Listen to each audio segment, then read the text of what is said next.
2부입니다. 이 설 연휴가 됐지만 정치권 상황은 여전히 비상인데요. 윤석열 대통령 오늘 검찰이 기소할지 지금 관심이 집중됩니다. 잠시 후 직진본능 직설하고 시간에 이야기 나누겠고요. KBS 1라디오의 모든 프로그램 유튜브에서도 함께할 수 있습니다.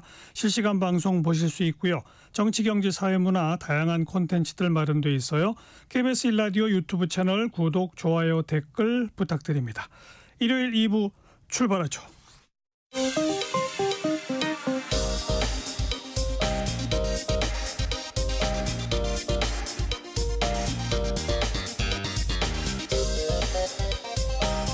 팩트체크 진짜 뉴스 정관용의 시사본부 KBS 1라디오 들어보면 압니다. 한 주간 주요 뉴스 생생한 음성 자료와 함께 전해드리는 주간 뉴스 브리핑입니다. 곽지연 리포터 어서 오세요. 네, 안녕하세요. 윤 대통령 헌법재판소 탄핵 심판에 출석했죠. 대통령 자신이 탄핵 심판 변론에 직접 출석한 것도 헌정사상 처음이에요. 그렇습니다. 지난 21일 오후 2시입니다. 빨간 넥타이에 남색 정장 차림을 한 윤석열 대통령이 교도관들과 함께 헌법재판소 대심판정에 들어섰습니다. 윤 대통령은 발언 기회를 얻어서 의견을 밝혔고 또 지금까지 나온 의혹을 부인하면서 재판부의 질문에 답을 했습니다. 이렇게 탄핵 심판정에 나온 현직 대통령의 모습을 지난 21일 화요일 KBS 9시 뉴스로 들어보시죠. 탄핵 심판 3차 변론이 열리기 1시간 전쯤 서울구치소의 문이 열리고 차량들이 이동합니다. 윤석열 대통령을 태운 푸른색 호송 차량은 20여 분 뒤 헌법재판소에 도착했습니다. 지하주차장에서 바로 심판정으로 향한 윤 대통령은 양복 차림으로 등장해 피청구인석에 앉았습니다. 윤 대통령은 출석 확인 직후 발언 기회를 요청해 간단한 입장을 밝혔습니다. 공직 생활을 하면서 자유민주주의라는 신념 하나를 확고히 가지고 살아온 사람입니다. 윤 대통령은 헌법재판관과 문답을 진행하는 등 직접 발언을 이어갔습니다. 국회 탄핵소추단 측이 비상계엄 당시 계엄군이 국회에 진입하는 모습이 담긴 영상을 재생할 때는 별다른 표정 변화 없이 화면을 응시했습니다. 국회 소추단 측은 김용현 전 국방부 장관 등 증인들이 윤 대통령과 심판정에서 대면하면 사실대로 진술하기 어렵다며 앞으로 윤 대통령이 퇴정한 상태에서 증인신문을 하게 해줄 것을 요청했습니다. 피청구인을 퇴정한 상태에서 신문이 이루어지게 해주시거나 국회 탄핵소추단 측 장순욱 변호사입니다. 피청구인과 증인이 직접 눈을 마주치지 않을 수 있도록 가림막 같은 걸 설치한 상태에서 하지만 윤 대통령은 직무정지 상태이기 때문에 어떤 영향력도 행사하기 어렵다며 이 사건 내용을 가장 잘 아는 사람은 대통령 자신이라고 밝혔습니다. 헌정사상 처음으로 대통령이 직접 출석한 탄핵 심판 변론은 1시간 40여 분 만인 오후 3시 43분 종료됐습니다. KBS 뉴스 김민아입니다. 헌법재판소의 재판부는 윤 대통령이 국회를 무력화할 의도를 갖고 있었느냐 여기에 주목했어요. 네, 먼저 국회 활동을 금지하는 내용이 담긴 비상계엄 포고령에 대해서 윤 대통령 측은 실제로 국회 활동을 금지하려던 건 아니었다. 단지 계엄의 형식을 갖추기 위한 거였다. 이렇게 주장을 했습니다. 그러면서 김용현 전 장관이 초안을 마련했다고 했는데 김 전 장관 쪽 얘기는 다릅니다. 21일 화요일 KBS 9시 뉴스로 헌법재판소 현장의 소리 들어보겠습니다. 국회와 지방의회, 정당의 활동 등 일체의 정치 활동을 금지한 계엄 포고령 1호. 윤 대통령 측은 이 포고령이 형식적인 것일 뿐 실제로 국회를 해산하거나 입법 활동을 금지하려던 의도는 아니라고 했습니다. 포고령은 계엄의 형식을 갖추기 위한 것이고 차기환 윤 대통령 측 대리인입니다. 상위법과 저촉 소지가 있어서 집행할 수도 없는 것이었습니다. 초안을 쓴 김용현 전 국방부 장관이 예전 군사정권 시절 계엄 내용을 그대로 필사한 거란 주장도 유지했는데 정작 김 전 장관은 대통령이 직접 검토했다는 입장입니다. 정치활동의 금지에 대한 내용을 담고 있었기 때문에 그 점에 대해서 어떤 착오가 없었던 것 같습니다. 김용현 전 장관 대통령은 변호인입니다. 국회를 대체할 비상입법기구와 관련한 쪽지를 줬다는 의혹도 김 전 장관을 언급하며 부인했습니다. 국가 비상입법기구 관련 예산을 헌법재판소장 권한 편성하라는 쪽지를 기획재정부 장관에게 준 적이 있으십니까? 이거를 만들 수 있는 사람은 국방장관밖에 없는데 국방장관이 그때 이제 부속이 돼 있어서 구체적으로 확인을 못했습니다. 포고령을 통해 국회 기능을 마비시키려 했는지는 위헌 여부를 따질 핵심 쟁점인 만큼 향후 심리에서도 양측이 치열하게 다툴 것으로 보입니다.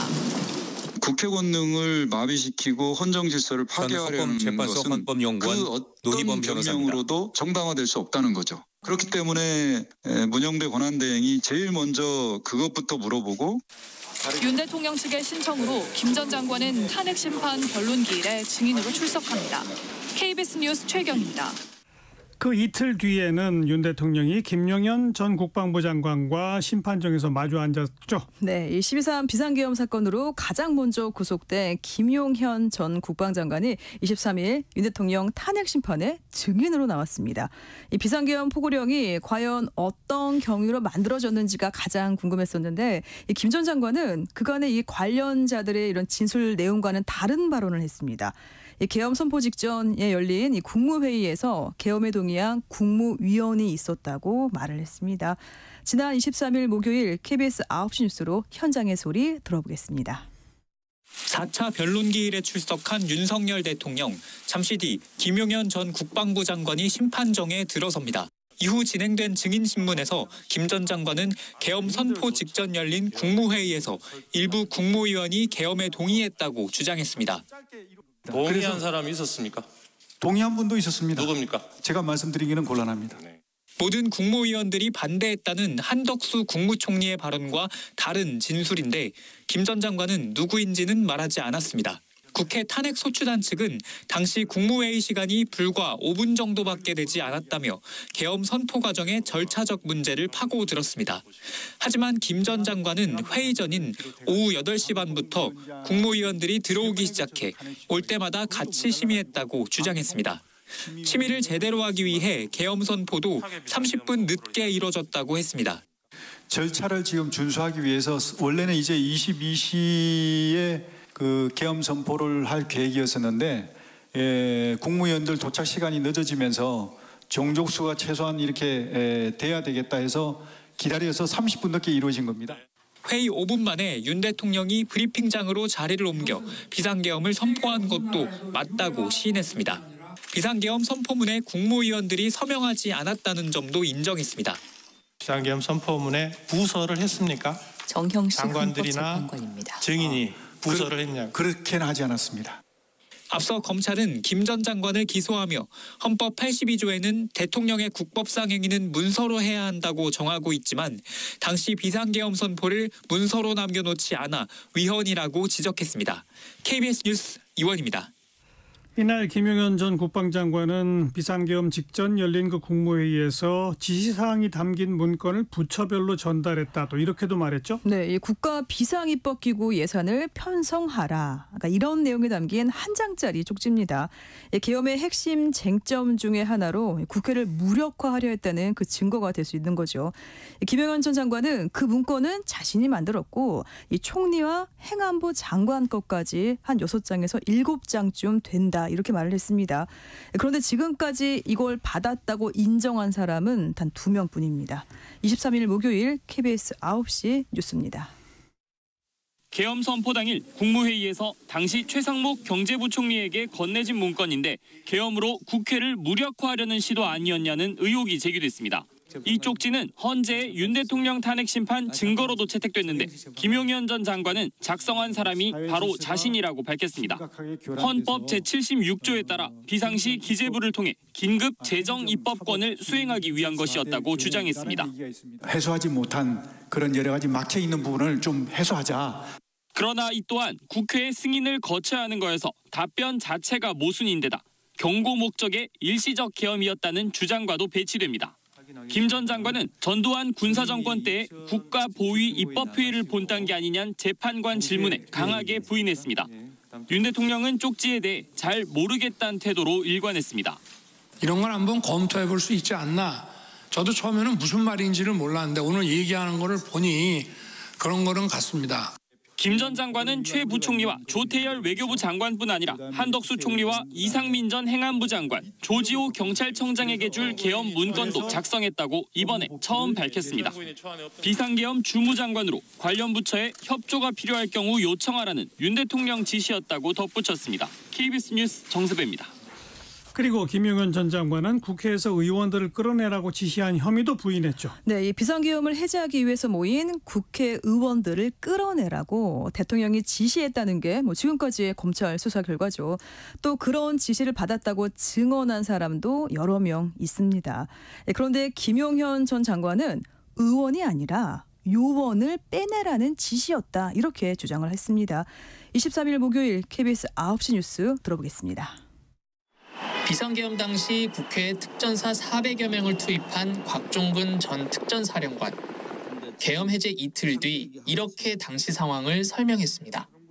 전임 장관으로부터 국회의사당 안에 있는 의원들을 밖으로 빼내라.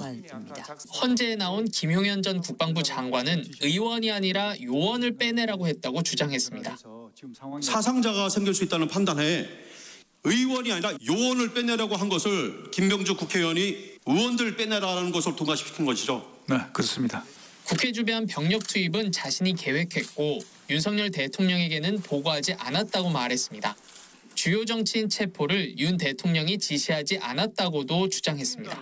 체포하라는 그런 지시가 아니고 그 포고령 위반 우려가 있는 그런 대상자들을 몇 명 불러주면서 그 인원들에 대해서 동정을 잘 살펴라, 그렇게 이제 지시한 바는 있습니다. 윤 대통령이 계엄 선포 뒤 소수 병력만 투입하겠다고 해 계엄 실행에 의문이 들었다고 했는데 검찰 공소사실과는 완전히 배치되는 내용입니다. 검찰은 윤 대통령이 총을 쏴서라도 끌어내라고 지시하고 주요 정치인에 대해 이번 기회에 싹 다 잡아들여라고 말했다고 보고 있습니다. 홍장원 전 국가정보원 1차장 등 관련자들의 기존 진술과도 상반됩니다. 시키는 거 다 하고 싶었습니다. 그런데 그 명단을 보니까 홍장원 전 그거는 안 되겠더라고요. 1차장의 말입니다. 곽 전 사령관과 홍 전 1차장은 다음 달 열릴 변론기일에 증인으로 나올 예정입니다. KBS 뉴스 이호준입니다. 윤석열 대통령에 대한 구속영장이 발부된 뒤 그 서울 서부지법에 난입해서 난동을 부린 지지자들 아주 무더기로 구속됐죠. 네, 일주일 전입니다. 지난 19일 새벽 3시 10분 법원이 서울 서부지법 폭력 사태와 관련해서 구속영장을 발부한 피의자들은 모두 58명입니다. 영장 판사실까지 들어가서 기물을 파손한 사랑제일교회 특임 전도사 이모 씨도 구속됐습니다. 23일 목요일 KBS 9시 뉴스 끝으로 들어보겠습니다. 두 사람이 깨진 창문 앞에서 이야기를 나눕니다.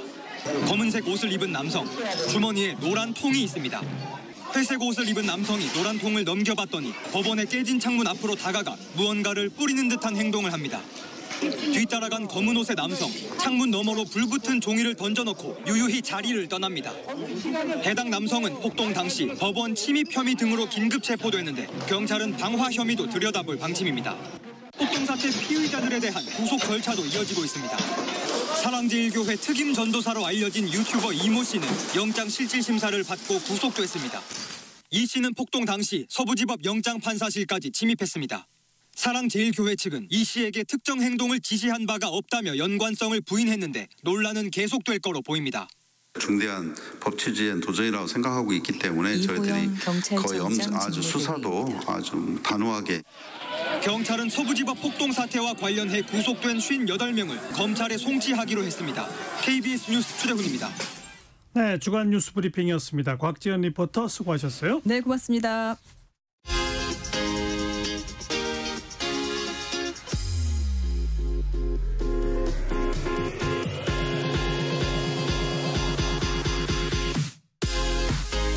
대한민국 시사의 중심. 토요일, 일요일 낮 12시 10분. KBS 1라디오 정관용의 시사본부.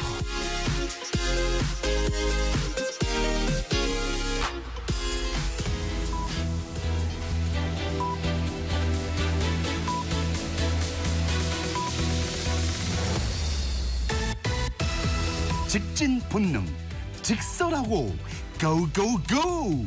뒤돌아보지 않습니다. 정관용의 시사본부. 말 돌리지 않습니다. 할 말은 합니다. 직진본능 직설하고 용인대학교 최창렬 교수, 대통령 리더십 연구원의 최진 원장 두 분 오늘도 나오셨습니다. 어서 오세요. 안녕하세요. 안녕하십니까. 전반부 공통 질문입니다. 금주의 뜬 인물, 진 인물. 최창렬 교수, 뜬 인물. 저는 요즘 여당에 이제 후보로 거론되는 김문수 고용노동부 장관. 예.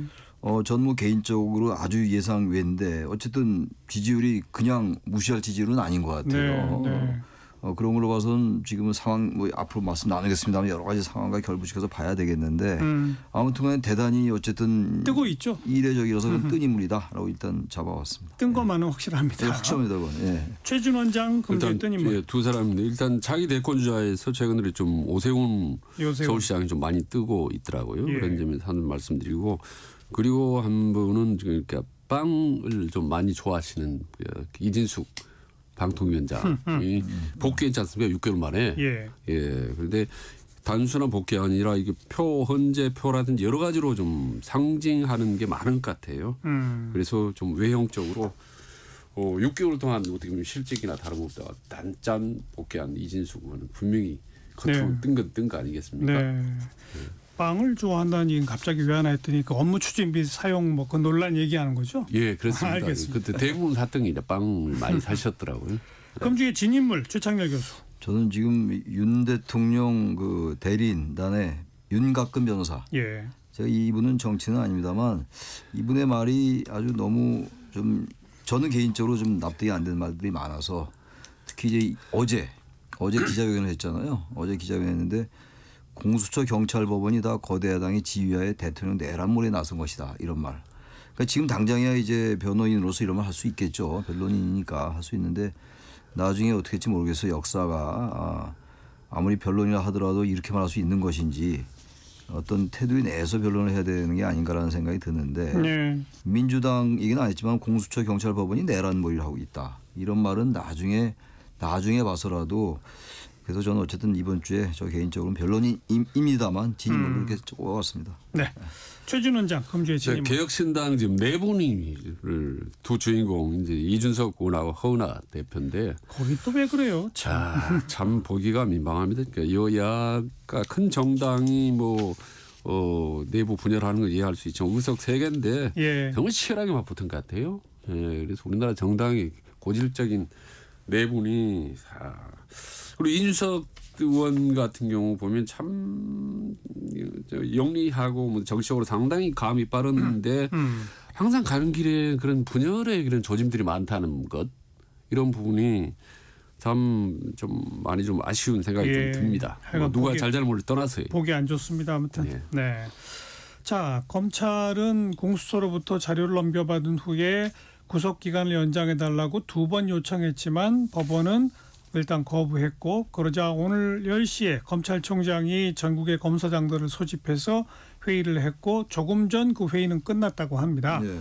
검찰의 이제 결론은 검찰총장의 결심에 달려 있다라는 식의 속보가 지금 나오던데 어떻게 전망하세요? 구속 기소하겠죠? 저는 할 것 같습니다. 만약에 구속 기소를 안 한다는 얘기는 이제 석방해서 불구속 기소 수사한다는 얘기인데 아니면 기소를 아예 안 할 수도 있는데? 그렇게 된다면 여태까지 했던 내란죄 혐의라는 게 전 뭐 있을 수 없는 일이라고 보고 모르죠. 요즘 하도 예상외의 일이 많이 벌어지고 있기 때문에 그야말로 이례적인 일의 연속이라서 또 알 수 없습니다만 구속 기소를 안 하게 된다면은 지금까지 수사라든지 그럼 이 11월 3일 비상계엄 이후에 벌어진 여러 가지 일들 이거 기소를 안 하면 검찰이 감당이 어려울 것 같아요. 그렇죠. 그리고 불구속 수사 다른 사람들이 다 지금 구속 기소되고 있으니까. 그렇죠. 구속 기소 다 됐고 그랬는데 그 내란의 그 숙에 우두머리로 지목돼서 지금 피의자인 신분인데 만약에 이 윤 대통령이 기소가 안 된다면 그 사람 다 석방해야 되는 거예요. 사실 논리적으로 법리적으로 볼 때 말이죠. 기소할 가능성이 대단히 높다 이렇게 생각합니다. 최준 원장. 일단 저도 기소할 가능성이 높다고 보는 거고요. 검찰이 그동안에 보면은 그 내란 주요 종사 혐의자들에 대해서는 상당히 좀 신속화 강도 높게 많이 조사를 하고 수사를 하고 또 증거를 많이 좀 확보한 것 같아요. 근데 정작 지금 내란 우두머리 혐의를 받고 있는 사람에 대해서는 대면 조사를 못하고 구속해야 되는 이런 참 한계점을 많이 드러난 것 같다는 생각이 듭니다. 그런데 이후 앞으로 검찰 행동과 관련해서 저는 궁금한 게 심우정 검찰총장이 과연 어떤 페이스를 보일지가 앞으로 중요한 관전 포인트 같습니다. 그러니까 그동안 내란 그 공범들에 대해서는 아주 단호하고 신속하게 처리를 해온 것 같은데 이후 이 공소장 작성이라든지 이 구형이라는 이후 절차 과정에서 과연 검찰 특히 심우정 총장이 어떤 모습을 말하자면 윤석열이 좀 우호적인 모습을 보일지 아니면 단호하게 거리를 두게 될지 이 행보에 따라서 앞으로 그 탄핵 그 헌재 결과가 좀 많이 영향을 받을 수 있다고 봅니다. 근데 이 지금 우호적인 모습을 보일 그런 무슨 아직 그런 여지는 안 보입니다만 아니 우선 방안도 없는 거 아니에요? 왜냐하면 기존에 다른 사람이 기소한 것도 아니고 검찰이 다 기소했어요. 전 국방부 장관 뭐 군 수뇌부들. 그런데 그 기소한 혐의 자체가 내란 중요 임무 종사란 말이에요. 내란의 우두머리니까. 그러니까요. 그러니까 이미 검찰은 일관된 입장으로 내란이라고 하는 걸 전제로 처벌해 주십사 하고 기소를 쭉 해왔는데 중요 임무 종사자는 다 기소해놓고 우두머리를 기소 안 한다? 그리고 이미 공소장에 대통령의 지시라고 하는 게 다 써 있는데 갑자기 바꿀 방법이 있습니까? 논리적으로 어려울 거예요. 논리적으로. 아무리 심우정 검찰 어려운 게 아니라 방법이 없는 거 아니에요? 그리고 또 하나가 그 김영현 전 장관의 공소장 같은 경우도 보면 그 김영현이란보다 윤석열 석자가 더 많이 나온다는 거 아니에요. 그러니까 검찰이 심정이야 우리가 뭐 알 이유도 없는 것이고 그렇지만 그게 저도 방법이 없을 것 같아요. 기소 안 할 방법이 없다고요. 지금 여태까지 해온. 그 사람들 기소하지 말았어야 돼요. 그 내란 그리고 수괴라는 혐의로 하지 말았어야 돼요. 다른 혐의로 했어야죠. 저는 그래서 볼 때 기소될 확률이 높다. 기소가 안 되면 이게 도대체 난맥 정도가 아니다. 일단 저는 그렇게 봅니다. 법리적으로 볼 때 그렇다는 얘기. 다 뭐 누굴 지지한다, 뭐 탄핵에 반대한다, 찬성한다 떠나서 논리나 법리적으로 볼 때 그렇다라고 저는 개인적으로 생각합니다. 그러면 저 공소장 내용은 그럼 기존에 이제 그 내란 공범들이 증언들 그렇죠. 중심으로 이제 알 수밖에 없는 거죠. 그리고 헌재라든지 언론에 나왔던 여러 가지 보강 자료들 할 수 있는데 사실 보면은 과거 그러니까 조국 전 대표라고 하나요? 그분도 본인이 과거에 그 검찰 수사 과정에서 진술 같은 걸 거의 거부를 했었어요. 그래도 주위에 이제 가족이나 증인들의 토대로 자료를 해서 이제 구속하고 또 실형을 선고받았기 때문에 아마 이번엔 윤석열 대통령도 뭐 충분히 뭐 그럴 가능성이 있습니다만은 제가 이제 그런 말씀드리면 하도 가급적이 돌발될 수 있는 많이 생기기 때문에 높아심에서 한 번씩 말씀드리겠습니다. 알겠어요. 자 이제 보다 더 중요한 뉴스는 지금 이제 탄핵 심판정에서 대통령이 직접 김영현 전 장관한테 질문도 하고 뭐 이러면서 이른바 이제 그 대통령 측에 지금 탄핵 심판 그리고 아마 내란 혐의 재판에 어떤 전략으로 임할지가 이제 드러나는 거 아닙니까? 드러났죠. 뭐 국회의원 잡으라고 한 게 아니라 요원들 빼내라고 한 거다.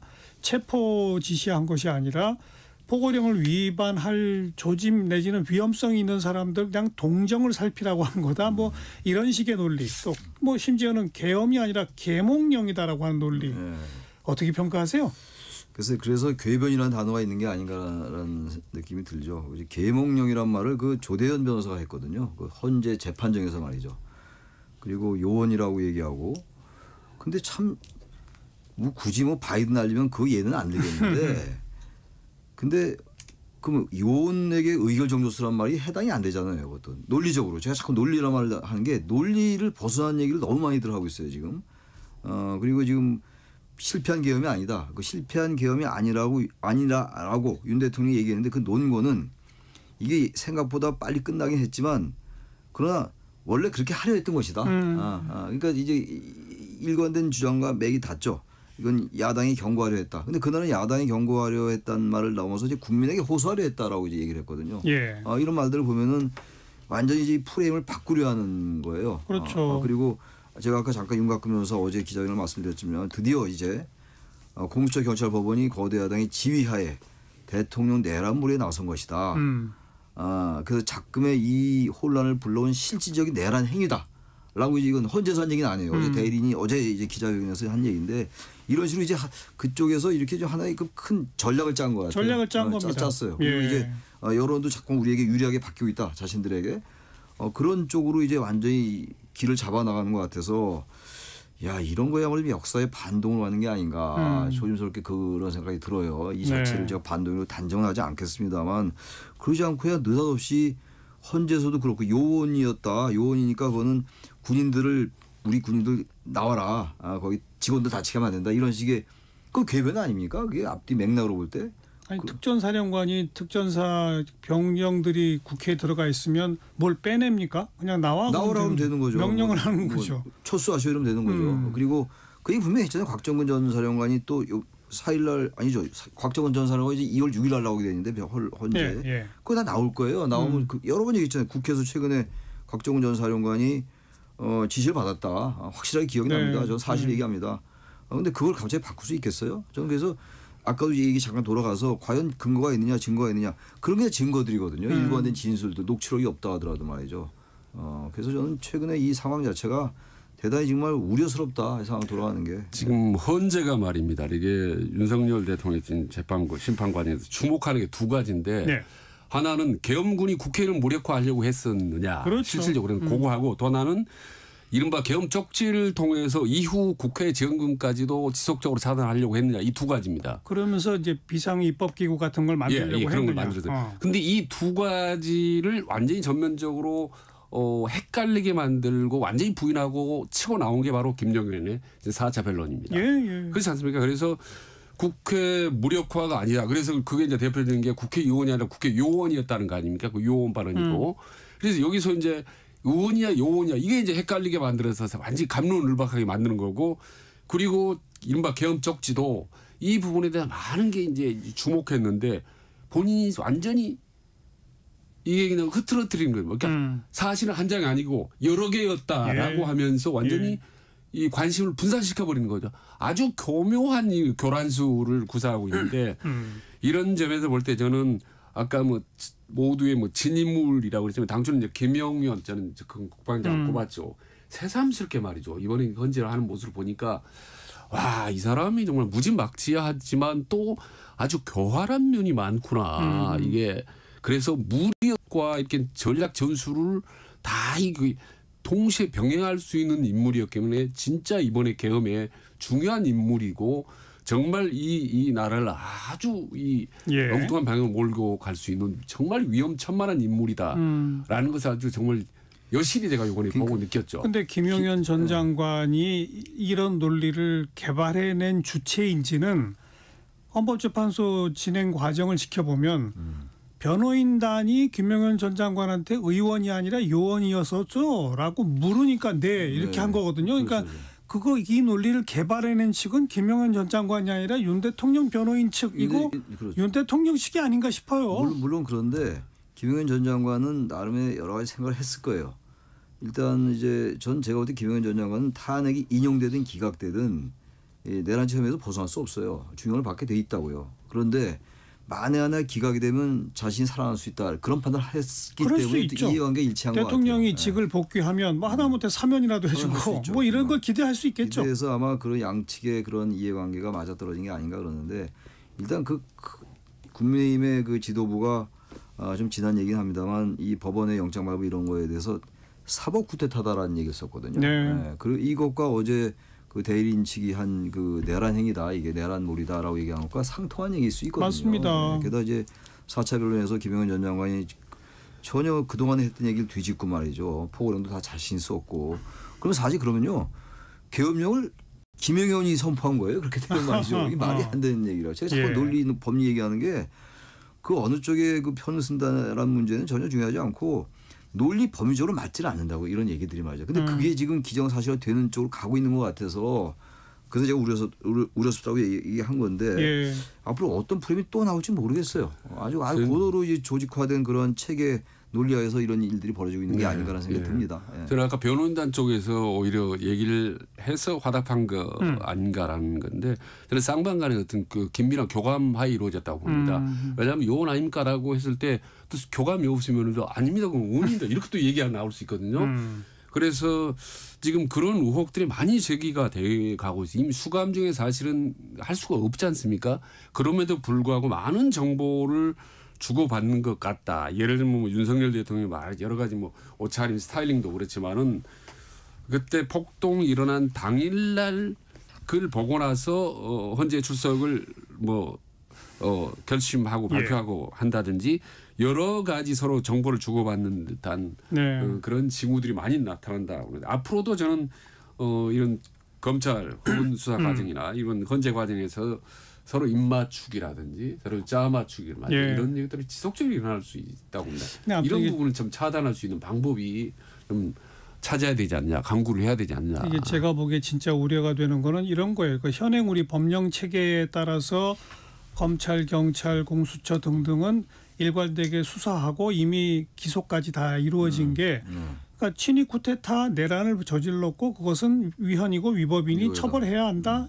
이렇게 지금 규정을 하고 있는 건데 그 주체로 지목받는 측의 지금 대응 논리가 반대로 그들이 내란을 저지르고 있다. 야당이 내란 세력이다. 사법 쿠데타다라고 하는 식으로 반박하는 거는 사실은 현행 법령 체계와는 전혀 무관한 거거든요. 정치적 선전선동이란 말이죠. 그런데 저는 이게 어떤 게 제일 걱정되냐면 이런 식으로 대응을 하면 그런 대응 전략을 펼치고 나오고 국민도 상당수가 그쪽에 동조하고 요즘 보면 일부 언론이 또 그런 식으로 동조해버리려고 하고 있고 이렇게 나가면 만약 헌법재판소에서 뭐 탄핵이 인용돼서 대통령직 파면을 당해도 국민의 상당수가 거기에 반발해서 어마어마한 일이 벌어지지 않을까. 이게 제일 걱정이에요. 맞아요. 그게 제일 걱정이에요. 지금 왜냐하면 탄핵 찬성 반대 그게 아니 지형이 좁혀졌어요. 처음에는 압도적으로 탄핵 찬성이 많았는데 이제는 거의 비슷할 정도까지 왔고 시간이 거의 2달 가까이 되면서 11월 3일부터 이런 이제 이 프레임이 좀 통하는 그런 분위기예요. 지금 분위기 자체가 그렇게 되면 탄핵이 기각되면야 뭐 기각이 됐건 인용이 됐건 상당히 심각한 사태가 올 수 있다. 인용이 되면 사실 당연한 거다라고 하지 않을 것 같아요. 그야말로 이 쿠데타 헌재 쿠데타가 이렇게 나올 가능성이 있어서 정말 이분들이 다 이 대한민국을 위한 분들이라고 그러니까 최소한도의 윤리나 도덕이나 법적 논리를 정말 너무 저버리면 안 될 것 같아요. 이렇게 프레임 전쟁으로 가지고 완전 전쟁으로 간 겁니다. 가는 것 같아요. 제가 보기에 완전히 가고 있어요. 그렇지 않고야 어떻게 법원을 쳐들어갑니까? 이렇게 침탈을 하고 거기에 군인이 국회에 쳐들어간 거기서 바로 배운 거죠. 바로 배운 건데 참 큰일입니다. 진짜. 그러니까 전에 우리는 계엄이 옳으냐 그러냐 아니면 이게 내란죄가 가느냐 마느냐 이런 공방이었단 말입니다. 거기에 대해서는 거의 좀 일치된 의견이 형성이 됐었는데 어느 순간부터 확 변해서 지금은 뭐 보수냐 진보냐 이렇게 변질돼 버렸고 그런 식으로 만들어가고 있는 거죠. 그런 식으로 보내고 또 하나는 이제 내란죄 부분에 대해서는 사실 구체적으로 내란죄인지 미수의 논란이 있지만은 내란 혐의가 짙다라는 데에 대해서는 대부분 어떻게 보면 다 합의가 이루어진 상황이었는데 요즘에는 하도 내란을 먼저 입에서 올린 사람이 오히려 국민의힘에서 올리다 보니까 이게 어느 쪽이 내란하는 거 좀 헷갈리는 전략이 큰 틀에서 총론적으로 전략을 하는 거고 강론적인 전략 이게 이제 저는 참 무섭다고 보는데 종편이나 방송을 하면서 자꾸 법률적인 조그만 꼬투리를 잡고 계속 물고 늘어져서 마치 법꾸라지들에서 전쟁 같은. 그래서 저는 심지어는 말이죠. 야 앞으로 이거 종편이라는 이 시간 이후 모든 방송에는 다 이게 법조인들이 나가야 되는 거 아니야 이거? 아주 저도 이제 가끔 종편 가면요. 전혀 생각지도 못했던 아주 어느 한 법의 한 귀퉁이에 있는 법조항을 꺼내서 그것까지 물고 늘어집니다. 그러니까 상대 후보는 어떻게 보면 상대 패널은 법조인인 거죠. 이런 구도로 몰고 가기 때문에 일반 국민들이 뭘 이거 알겠습니까? 지금 또 우려스러운 게 이제 그 아까 보수 진보 얘기해서 말씀인데 공산주의 좌파 이런 얘기가 서서히 나오기 시작했어요. 친중이 어쩌고 공산주의가 어쩌고 이거 사실 비상계엄은 그것과 전혀 관계가 없는 거거든요. 근데 이거를 사법 논쟁 뭐 법적 논란을 야기시킨 건 계속 그들의 전략이었고 공수처 수사권이 없다라는 그런 걸 계속 주장하는 것이고 그런데 드디어 이제 좌파 공산주의 이런 얘기 이거 사실 윤 대통령이 계속 해왔던 얘기들이거든요. 반국가 세력 반북 아니죠 종북이라고 얘기했잖아요. 반국가 세력 그렇게 이제 프레임을 계속 또 가는 거예요. 그러니까 이 상황이 그야말로 이거는 나중에 논리가 어디 맞다 틀리다 따지는 선을 넘기 시작한 게 아닌가. 전쟁으로 가겠다는 거라고 보여요. 참 걱정스러워요 정말 이건. 그러니까 계엄 공방이 있어. 큰 틀에서 보수 진보 공방으로 가더니 이제는 점점 뭐 불법 선거 논란 공방으로 넘겨가는 이런 큰 틀의 흐름들을 이끌어가고 있다. 이게 잘못된 왜곡된 방향을 이끌고 가랬다는 점에서 참 걱정입니다. 안타깝죠. 네. 예. 1시 35분 막 지났네요. 잠깐 교통정보 전해드릴게요. 공인혜 씨. 네, 이 시각 교통정보입니다. 고향으로 가는 길 많이 답답하시죠? 지금도 서울부터 부산까지는 5시간 반, 강릉까지 3시간이 넘게 걸리고 있는데요. 특히 경부고속도로 부산 방향 충청권 정체 천안 분기점 부근에서 목천, 천안 휴게소부터 청주 분기점 쪽으로만 31km 구간에 걸쳐 정체 길어져 있고요. 대전 터널 부근으로도 지체 서행합니다. 논산 천안고속도로 논산 방향 풍세 요금소에서 차량 터널, 남논산 요금소 일대로 크게 답답하고 반대 천안 쪽 차량 터널 신흥교 부근 1차로에선 사고 처리 중입니다. 서천 공주고속도로 서천 쪽 서천 터널 부근 꽉 막힌 정체 역시 2차로 사고 여파고요. 서울 양양고속도로 양양 방향은 남양주 요금소에서 서종, 가평 휴게소에서 강촌 쪽으로 가장 길게 정체되고 내린천 휴게소 부근으로도 오후 정체 막 시작됐습니다. KBS 교통정보센터였습니다.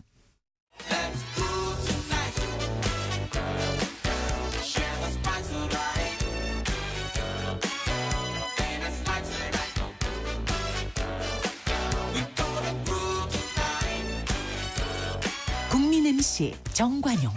KBS 1라디오 정관용의 시사본부. 들어보면 달라요.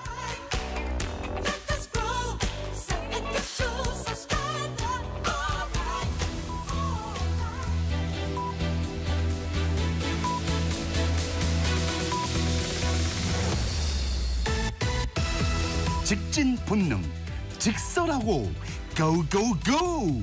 뒤돌아보지 않습니다. 정관용의 시사본부. 매주 일요일 2부 직진본능 직설하고 용인대학교 최창렬 교수, 대통령 리더십연구원의 최진 원장 두 분과 함께하고 있습니다. 후반부 공통질문, 이번 주에 핫했던 한마디, 최창렬 교수. 네, 저는 어이없는 한마디인데요. 핫한 말입니다만 윤곽근 변호사 얘기입니다. 여전히 어제 얘기인데 공수처의 대통령 체포는 그 자체로 완벽한 내란 행위다. 이렇게 얘기를 했어요. 네. 그리고 지금 야당도 그렇고 이건 조기 대선으로 권력을 찬탈하려는 것이다. 아까 말은 다 소개했던 것이고 공수처 경찰 법원의 내란 행위. 이런 말을 이제 스스럼없이 막 한단 말이에요. 이러면서 이제 같은 지지 세력들에게 이제 하나의 메시지를 계속 전달하는 건데 아무튼 적어도 이런 말이 과연 통할 수 있는가, 과연 언제까지 이런 말이 유통될 수 있을지 저는 그럼에도 불구하고 우려를 계속 하고 있습니다만 이 반동은 언젠가 진압될 것이다. 생각보다 빨리 진압될 것이다. 그렇게 생각합니다. 네. 최준 원장, 금주에 한마디. 제가 조금 전에 나왔던 얘기인데 계엄령, 계몽령이라고 얘기를 하는데 보수 쪽 사람들은 이게 이제 18세기 이제 프랑스를 중심으로 한 계몽주의처럼 계엄령이 국민들을 깨우치는 계몽령이다 이런 뜻 아니겠습니까? 근데 다른 또 뜻이 있더라고요. 보니까 찾아보니까 이 개에다가 몽자를 꿈몽자를 써서 이 좀 표현이 뭐냐면 개꿈 같은 게 헛된 망상이 아니냐 이런 이제 얘기를 또 많이 있어요. 개는 그 개가 아닌데 그렇게 전달하는 치환해서 한다죠. 치환해서. 그래서 근데 제가 솔직히 아무리 저는 중립적이고 중도적이고 이 보수 쪽 이 계엄령에 대해 긍정적인 측면을 보려고 해도 아무리 해도 이 계엄령은 그냥 한낱 이 망상과 같은 이 정말 그 그릇된 전대미문의 이 나쁜 정치이고 나쁜 명령인데, 그리고 한 가지 말씀드린 건요. 이 계엄 실제로 이루어졌지 않아요. 이런 논란이 많지 않습니까? 근데 계엄 포고령을 발표하려다 말았다든지 군대를 투입을 하려다가 말았다든지 하면 그거는 계엄이 아닐 수도 있고 계엄 미수에 그칠 수도 있습니다. 그렇죠. 근데 계엄령을 발표를 했어요. 했고 유리창 깨고 들어갔잖아요. 군인들이 중무장하고 돌아다니는 거 6시간 봤고요. 그러니까 그 부분에 대해서는 두 말의 여지가 없습니다. 근데 너무 재밌는 게요. 네 번째 헌재에서 그거 여러분 보셨는지 모르겠어요. 그 헌재 재판이 누군가가 그랬습니다. 자, 일단 계엄령을 포고를 발표하고 군이 국회에 왔다는 사실, 이 사실이 6시간 동안 국민들에게 TV로 보도가 됐는데 혹시 이것은 인정하십니까? 라고 물어봤어요. 그걸 인정 안 하더라고요. 그거는 이미 서면으로 답변했기 때문에 좀 더 설명표로 이래서 다시 두 번 똑같은 질문을 물어보니까 그때는 옆에 앉았던 변호인들한테 다시 또 물어보면서 그냥 대충 두리뭉실하게 넘어가더라고요.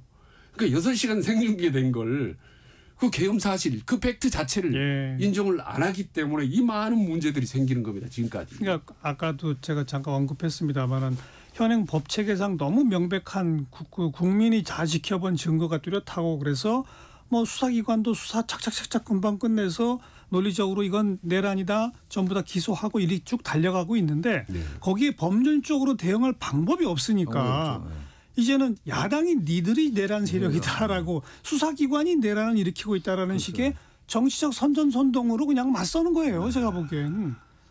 그렇게 맞설 수밖에 없다라는 작전을 딱 짠 것 같다는 거죠. 그쪽이 이렇게 말할 수가 없어요. 그리고 윤곽근 변호사도 법률가고 대구 고검장까지 했던 분이거든요. 이게 말이 안 되는 거 알 거예요. 모를 리가 없죠. 근데 어차피 그 진영 내에서 우리 이렇게 가자. 이렇게 가자는 방법이 없도록 한 거예요. 그래서 계속 민주당이 내란 세력이고 공수처 이제 경찰 법원까지 내란 세력이라는 거 아닙니까? 이쯤 되면 얘기는 끝나는 거예요. 얘기는 안 되는 거고 전개도 헌재가 이제 결국은 수호기관이 될 수밖에 없어요. 법원하고 최종적으로 원래 민주주의를 지키는 최후의 보루가 사법부이기도 합니다만 이런 부분들에 대해서 정말 단호하게 법률적으로 대처해야 돼요. 그래서 오늘 당연히 검찰이 기소해야 되고 기소해야 된다고 좀 봅니다. 3시간 반 만에 종료됐다고 보니까 큰 얘기가 많이 없었을 거예요. 거기 무슨 다 법률가들인데 그 지검장 저기 고검장. 아니 아까 쭉 얘기했듯이 그 내란 중요 임무 종사자들이 다 기소됐기 때문에 방법이 없어요. 그거는. 널 기소를 안 할 방법이 과연 있겠느냐는 방법이 거죠. 없다고요. 방법이 없어요. 만약에 기소를 안 한다면 이거는 검찰 이기를 포기하는 거나 다름없다라고 저는 그렇게 생각합니다. 근데 그 과정에서 보면 정말 법체계가 혼란되고 참 자제의 말이 우리나라에 참 의식 있는 법조인들이 이런 상황들을 들여다보면서 나중에 추후 법제화하는데 상당히 보완해야 될 겁니다. 예를 들면은 이번 내란죄 관련해서도 공수처는 수사권이 없고 검찰은 보완 수사권이 없다라고 해서 영장을 2번이나 발부를 구속영장 연장을 2번이나 거부한 거 아닙니까? 이런 부분들이 일반 국민들이 보면 너무 헷갈려 이거. 공수처는 수사권이 없고 검찰은 보안 수사권이 없다는 겁니다. 이번에 구속기간 연장에 대한 불허를 한 법원에서는 공수처의 수사권을 따지지는 않았어요. 공수처의 수사권을 인정하기 때문에 그래서 체포영장도 발부가 되고 한 것이고 공수처가 수사권을 가지고 수사를 다 해서 그 자료를 넘기면 법상 검찰은 정말 필요할 때만 보완 수사를 해야 되는데 지금은 그럴 필요 없다라는 판단을 한 거예요. 예, 근데 그 무슨 말씀? 근데 과거에 또 이 검찰은 뭐냐면 과거에 보완 수사를 했던 전례가 있다, 판례가 있다라는 거 주장한 거고 왜 뭡니까? 공수처가 수사권이 없다는 거는 이제 사실은 말씀대로 사실 윤석열 쪽에서 주장하는 거죠. 그러니까 법의 허점이 너무 크다는 거죠. 뻥뻥 구멍 뚫린 얘기가 있는 것 같습니다. 이번에 그 연장이 불허된 거는 공수처가 독립된 수사기관이기 때문에 수사 끝났다. 왜 검찰 니들은 왜 또 수사하느냐. 이거거든요. 근데 만약에 이제 검찰이 보안 수사 됐던 건 같은 기관이니까 우리가 좀 미진했다. 그러니까 이 연장이 될 수 있는데 이건 완전히 독립적인 기관이 끝난 건데 왜 수사를 하려 하냐 이런 거거든요. 그래서 그걸 이쪽에서 또 다른 논리로 이제 반대하더라고요.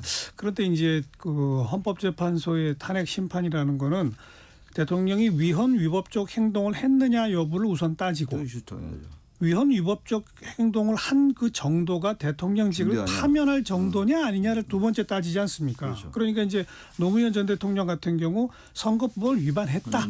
그러나 대통령직을 파면할 정도로 중대하지는 않다. 뭐 이제 이런 결론을 내렸던 거예요. 그럼 이제 이번에도 내란죄를 저지른 것 같이 어쨌든 불법 위헌적인 계엄령을 선포한 것 자체가 위헌과 위법이다. 그런데 대통령직을 파면할 정도냐? 그건 예를 들어서 여론을 살펴서 그 정도는 아닌 것 같다. 만약 그런 식의 결론을 낸다면 그 기각이 되죠, 말하자면. 만약 기각을 한다면 그러면 이미 이제 오늘 만약 검찰이 기소를 하면 내란죄 위반 혐의로 대통령직 신분을 유지하며 재판을 받아야 되잖아요. 재판하는 거죠. 이건 또 어떻게 되는 겁니까? 그렇게 되면은 이제 재판이 진행되면서 대통령이 재판받는 거예요. 그러니까. 대통령도 내란죄는 기소될 수 있는 거니까. 그렇게 되는 건데 그쯤 되면 말이죠. 이제 뭐 놀리고 뭐가 없는 거죠. 뭐 헝클어지는 거죠. 뭐 이 정도인데도 대통령이 지시를 해서 계엄을 선포해가지고 무장군이 국회에 들어왔는데. 그러니까 법률상 또 논리상의 귀결은 명확해요. 검찰은 오늘 기소할 수밖에 없는 거고 헌법재판소도 탄핵을 인용할 수밖에 없는 게 논리상 법률상 결론이거든요. 그런데 그런 식으로 갔을 때 이 나라가 정치적 내전 상태 같은 걸로 지금 만들어 보자. 라는 게 저쪽의 대응 전략이라는 거죠. 그 점이 제일 무섭다는 그래서 거. 저는 이제 헌재가 정말 역사적 사명감을 가지고 임해야 된다. 정말 그쯤 되면 내전 상태가 될 수밖에 없어요. 그쯤 되면 말이죠. 대통령이 헌법을 위반했지만 파면에 이를 정도는 아니다. 이렇게 된다는 얘기잖아요. 그렇게 되면은 그건 헝클어지는 거고. 그렇게 되면 얘기는 대통령이 군을 동원해서 국회를 침탈했는데 그게 파면에 이른 상황이 아니라고 얘기하면 그건 더 이상 할 말 없는 거죠. 이게 완전 그러니까 법꾸라지 정도가 아니라 완전 법구렁이라는 게 조금 전에 윤석열 대통령이 뭐라고 하시는지 아닙니까? 조금 전에 윤석열 대통령 구속 기한이 실제로는 어젯밤 0시로 끝났다는 거 아니에요. 그래서 이미 구속 기한이 초과했다고 주장을 하는 겁니다. 그 논리를 설명을 했는데 제가 쭉 읽어보는데 제 머리는 솔직히 이해를 못하겠어요. 아이, 뭐 그런 거 신경 쓰실 필요는 없고. 그거 쓸데없는 주장이니까 그것까지 자, 얘기할 필요 없을 것 아무튼 같아요. 지금 이제 저 헌법재판소에서 3차, 4차 변론을 지켜보면 이건 엄청난 지금 프레임 전쟁으로 저쪽이 대응 전략을 짰구나라는 게 참 많은 국민들을 눈에 보이죠. 두렵게 지금 만들고 있는 그런 양상이다 정도 말씀 나누고 이재명 대표 선거법 위반 재판부가 뭐 아주 단호하게 다른 재판은 맞지도 않고 증인도 대폭 줄이고 아예 결심을 언제까지 하겠다고 이미 다 예고를 하고 그렇죠. 이런 건 어떻게 평가하세요? 전 그건 나름대로 의미가 있는 것 같아요. 왜냐하면 지금 이쪽에 탄핵 헌재 심판도 계속 가고 있는데 일정에 따라서 이재명 대표가 그동안 사실 방탄을 해왔다는 사실은 다 인식하는 거 아니에요. 저도 그렇게 많이 주장했고 비판도 많이 했어요. 했는데 이제 와서 또 그걸 애매하게 한다. 그럼 그야말로 더 이 상황이 더 꼬입니다. 그래서 정확하게 결심 공판이 2월 26일이다. 결심 공판을 2월 26일 하면 한 달 내 정도는 해야 되거든요. 선고 공판. 그렇죠. 그렇게 되면 3월에 열리는 거예요. 이제 그래서 각자 다 정치적 속내는 다 알겠으니까 법과 원칙대로 하자. 그리고 일정 따박따박 하고 그렇게 할 수밖에 없다. 그건 제가 볼 때 잘한 것 같습니다. 그렇죠. 너무나 당연한 말이라고 봅니다. 뭐 그동안 그렇다면 이재명 대표 쪽이 지원작전을 그러면 그동안에 뭐 묵인했다는 건지 아니면 실제로 시간 끌기가 있었다는 건지 지금 이제 와서 어떻게 보면 너무 뻔한 얘기를 하는 거고 당연히 속도를 내서 해야 되는 거고 역시 윤석열 대통령 역시 똑같이 속도를 내야 된다라는 건 너무나 당연한 얘기죠. 봅니다. 뭐 이런 뭐 사법 리스크 때문이겠지만 어쨌든 이재명 대표 또 민주당의 지지율이 오르질 못하고 뭐 여야 1대1 맞대결에서 오히려 지는 그런 것들도 막 나오고 이러다 보니까 민주당 안에 이른바 비명계 뭐 목소리들을 쭉 내잖아요. 김경수, 뭐 김부겸, 또 임종석 이런 분들이 어떻게 될까요? 그런 점들은 만약에 2심에서 말이죠. 2심에서 중형이 나온다. 피선거권 박탈 나오면 물론 이재명 대표로 갈 거예요. 일극체제로 가긴 갑니다만 근데 거기 변수가 하나 있을 것 같아요. 지지율. 여론조사의 지지율이 답보 정도를 넘어서 지지율이 떨어지는 추세가 뚜렷해 보인다. 그럼 민주당 내에서 이재명 대표의 교체 가능성을 전혀 배제할 수 없다. 근데 지지율이 그냥 적당히 답보로 간다. 그럼 이재명으로 가는 거고. 근데 그게 많이 떨어진다. 30%에서 25%, 20% 계속 떨어지면 제가 볼 때는 상당한 파란일 수밖에 없지 않느냐 그렇게 봅니다. 그래서 결국은 관건은 지지율의 변화다라고 생각합니다.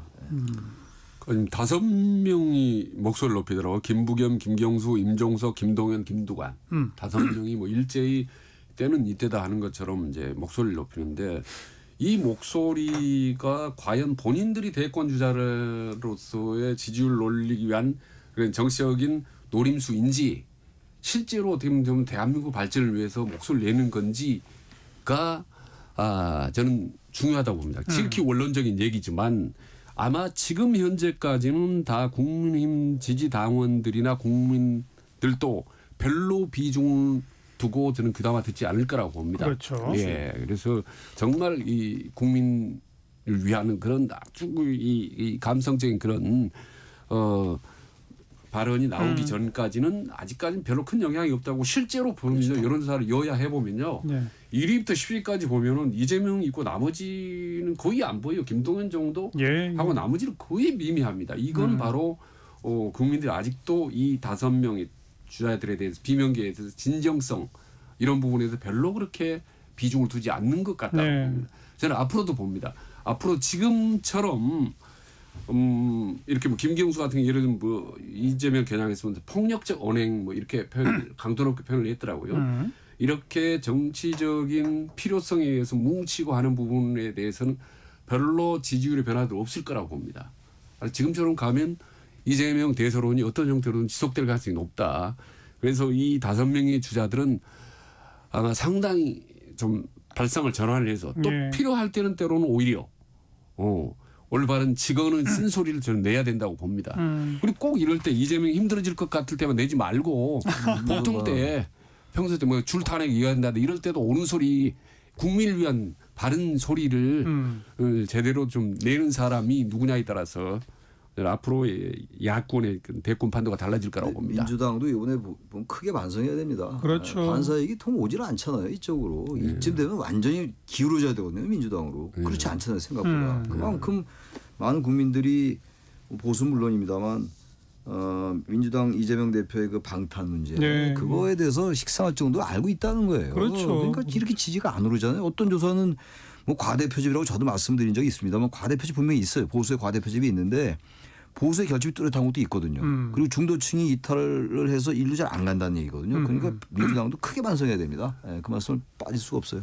그러니까 이 사람들이 무슨 말을 할지 국민들이 너무 뻔히 알아요. 좀 뭔가 좀 새로운 신선한 어떤 그 비전, 청산 이런 분들 제시하면서 치고 나오는 모습 이런 게 좀 보여줄 필요가 있는데 앞으로도 이분들이 얘기할 발언들은 무슨 얘기할지 너무 뻔하고 어떤 행보를 할지 너무 뻔합니다.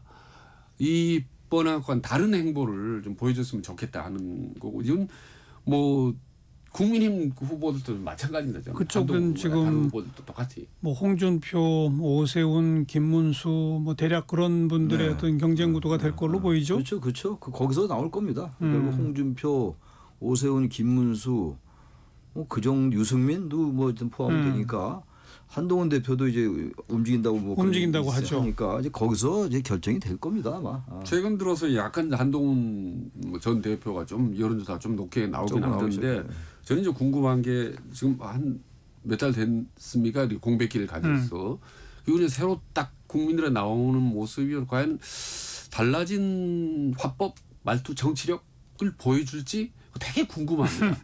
그건 이제 지켜봐야 되고. 아니 그러니까 그게 저는 그 지지율에 혹은 그 한동훈의 미래에 직결된다고 봅니다. 저는 과거 똑같은 패턴으로 똑같은 스타일로 가면 별로 저는 국민들의 주목을 못 받을 거라고 봅니다. 근데 아무튼 이제 그 헌법재판소에서 만약에 탄핵이 인용돼서 조기 대선이 확정이 되면 국민의힘의 후보 경선 구도는 기본적으로 윤 대통령과의 관계를 어떻게 하느냐. 그렇죠. 그게 많이 거기서 이제 양쪽 그 싸움이 되겠죠.